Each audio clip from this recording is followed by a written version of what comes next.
Hi guys, ఈరోజు అయితే iPhone 16e unboxing. ఇది వచ్చేసి మెయిన్ ఫోన్ అనమాట.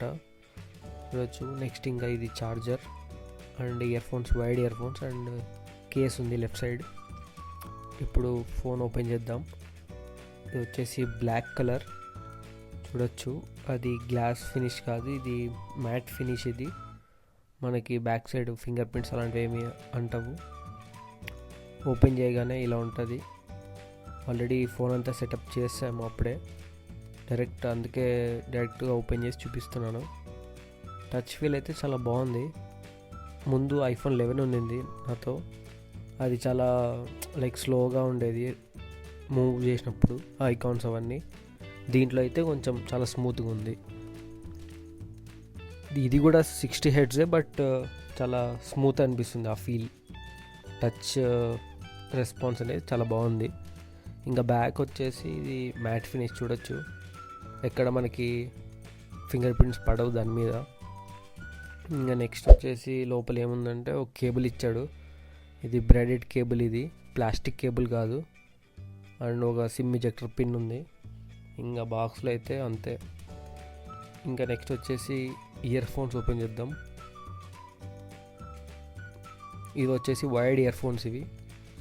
చూడొచ్చు ఎలా ఉందో. అండ్ లోపల మనకి 2 యూజర్ మాన్యువల్స్ ఇచ్చాడు. మనకి అవసరం లేదు, అవి జస్ట్ ప్లగ్ అండ్ పే కాబట్టి మనకు అవసరం లేదు.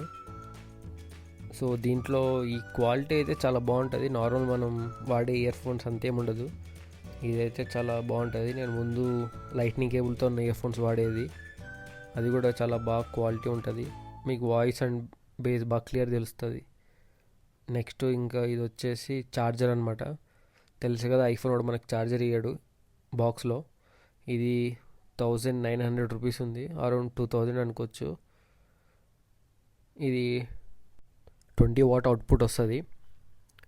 ఇది వచ్చేసి C2C అనమాట, కేబుల్ వాడాలి దీనికి. ఇంకా case and temper glass open చేద్దాం మనం.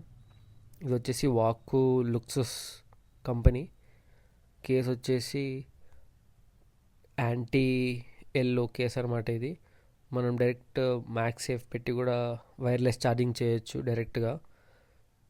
బాగా గట్టిగా ఉంది. అండ్ ఇది వచ్చేసి టెంపర్డ్ గ్లాస్ అనమాట.